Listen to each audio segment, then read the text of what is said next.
Et bonjour tout le monde, on est de nouveau en route vers le sud. Météo mitigée annoncée, alternance entre soleil, grisaille et peut-être pluie. On verra ce que ça va donner. Alors pour le moment, c'est pas terrible, mais bon, c'est pas la mort non plus, hein. Je vous l'avais dit qu'on retournerait dans la région de Couvain et Viron-Aval parce qu'il y a plein de trucs à voir et que c'est une super région motarde. Voilà, ce fut plus rapide que prévu, mais cette fois je n'y vais pas tout seul puisque j'embarque avec moi. Je sais pas d'ailleurs si on les voit derrière, mais j'embarque une équipe qui commence quand même à se faire un nom dans le milieu de la moto francophone sur YouTube avec 10 000 abonnés en approche. Enfin au moment où cette vidéo sort en tout cas. J'ai nommé Oli le Belge et sa team. J'en ai déjà parlé plusieurs fois sur la chaîne et sur Facebook, mais si vous ne connaissez pas, je vous invite à aller jeter un œil sur leur chaîne, je mets le lien dans les fiches. Leur truc, ce sont les tests de moto. Et aujourd'hui, ils profitent d'une de mes sorties sur 2 lieux atypiques pour présenter une moto. Alors je sais pas si leur vidéo sera sortie au moment où vous verrez celle-ci, donc je ne spoile rien, mais il s'agit d'un trail. Bref, en attendant tout ça, en route vers le sud, donc et plus précisément vers le centre de l'Europe.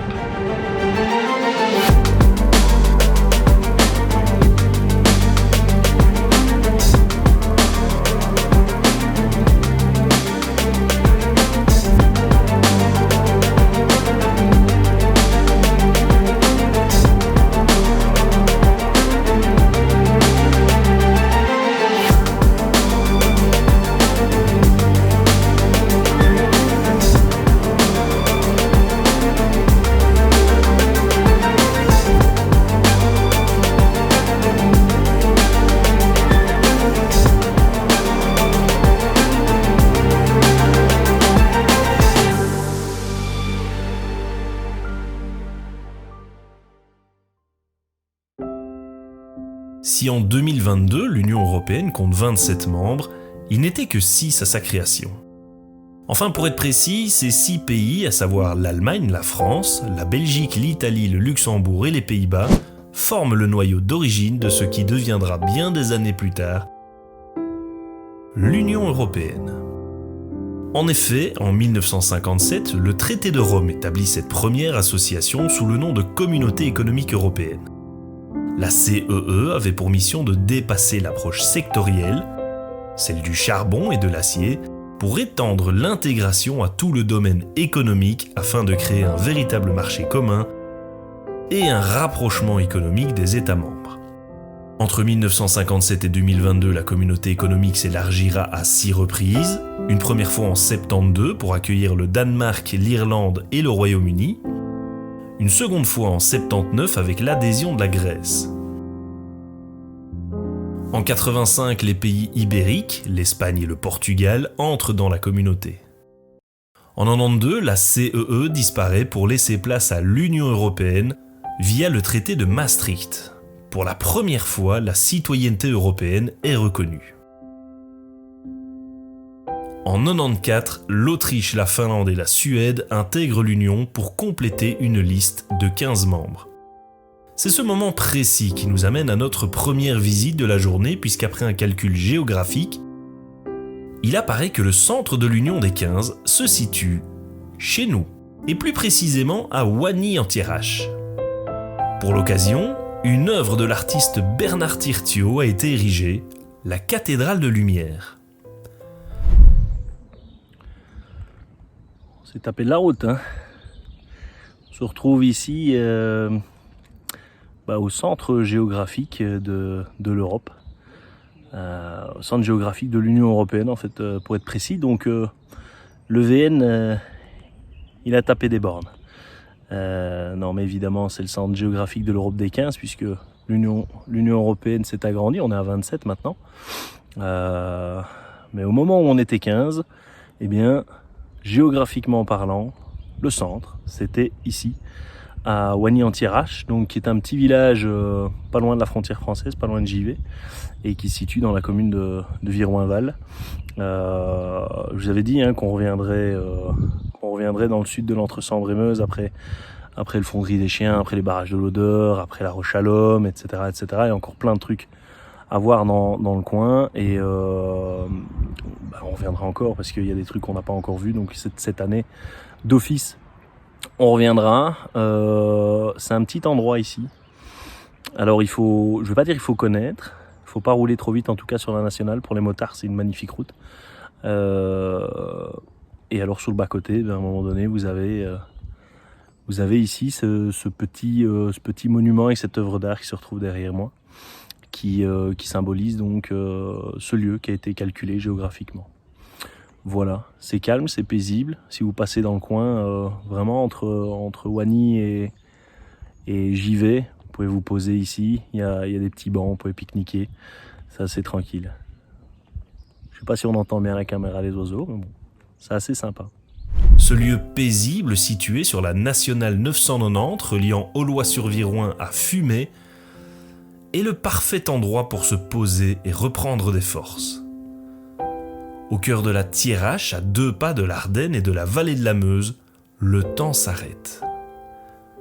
Oli en profite pour présenter sa monture pendant que je fais un tour d'Europe symbolique.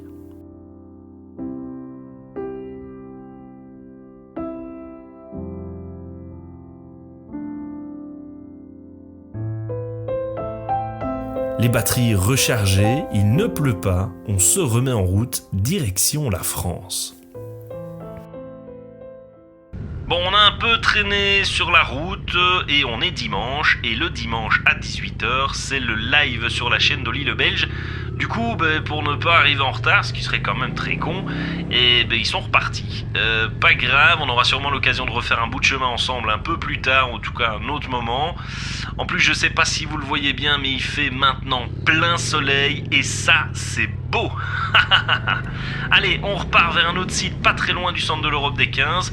C'est toujours dans la même commune, mais dans un autre village puisqu'on se rend à Traigne, où on va faire un bond dans le temps. Bon, il n'y a pas forcément de lien avec le site précédent, mais on peut se dire qu'à une certaine époque, le centre de l'Europe était dans une ville où il paraît que tous les chemins y mènent et que cette ville aurait bâti un empire. Eh bien, il y a un vestige de cet empire non loin d'ici, et on y va. Ok, si vous pensez que c'est une transition pourrie, vous pouvez me le dire dans les commentaires. Si vous pensez que je m'en suis bien sorti, mettez-le moi aussi en commentaire, du moins pour l'encouragement, ce serait sympa. D'ailleurs, n'oubliez pas de laisser un petit like si cette vidéo vous a plu. Et si vous n'êtes pas encore abonné, c'est le moment, c'est l'instant et surtout c'est gratos. On sort une vidéo tous les 15 jours avec des endroits à découvrir en bécane. Même si vous n'avez pas de bécane, d'ailleurs, c'est à découvrir quand même. Allez, hop hop hop, on s'abonne. Pendant ce temps-là, je roule jusqu'à Rome.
De tous les peuples de la Gaule, les Belges sont les plus braves. Ce n'est pas une affirmation tourisme et moto, mais bien une phrase écrite par Jules César dans son ouvrage La guerre des Gaules. Malgré notre bravoure décrite par le grand Jules, qui au passage n'a jamais été empereur de Rome puisqu'il ne connaîtra jamais de son vivant l'Empire romain, force est de constater que nous avons perdu cette guerre des Gaules. Humoristiquement racontée dans les œuvres d'Uderzo et Rossini, en 50 avant Jésus-Christ, toute la Gaule est occupée. Toute ? Non. Mais la partie non occupée n'est pas du tout en Belgique. Non, nous on a bien été conquis. Ce qui nous laisse aujourd'hui des vestiges gallo-romains très bien conservés. Tout comme cette villa datant du 1er siècle après Jésus-Christ. À quelques pas du centre du village, cette vaste demeure comporte de nombreuses pièces et une grande installation de bains comprenant caldarium, le bain à vapeur, tepidarium, le bain à vapeur tiède, et frigidarium, la piscine d'eau froide. La cave, très bien conservée, montre un bel appareillage et des niches. Le système d'égouttage de l'ensemble du bâtiment est encore visible. Voilà, je me retrouve dans la cave de cette villa gallo-romaine, cave qui est parfaitement conservée. Bon, alors, fatalement, elle a quand même un peu évolué avec le temps. Hein. Vous voyez que sur les plans de la villa, on a que les fondations en fait. Mais on voit très clairement à quoi ça pouvait ressembler à l'époque. Alors, je vous vois venir. J'ai pas trouvé de bouteille de vin. À mon avis, avant de partir, ils ont tout emporté avec eux. C'est vraiment un endroit aussi charmant, donc totalement différent évidemment de là où on est allé juste avant au centre de l'Europe des 15. La région reste toujours évidemment magnifique. La route pour venir ici, c'est pas très loin, mais pour les motards, c'est vraiment pur plaisir. Le paysage est top. Et puis c'est assez curieux de se retrouver en fait vraiment le long d'un petit chemin, petite rue, une petite route de campagne. C'est un petit chemin de campagne. On sait y accéder avec les motos. C'est sens interdit, mais voilà, on peut y accéder avec la moto, en tout cas en termes de revêtement.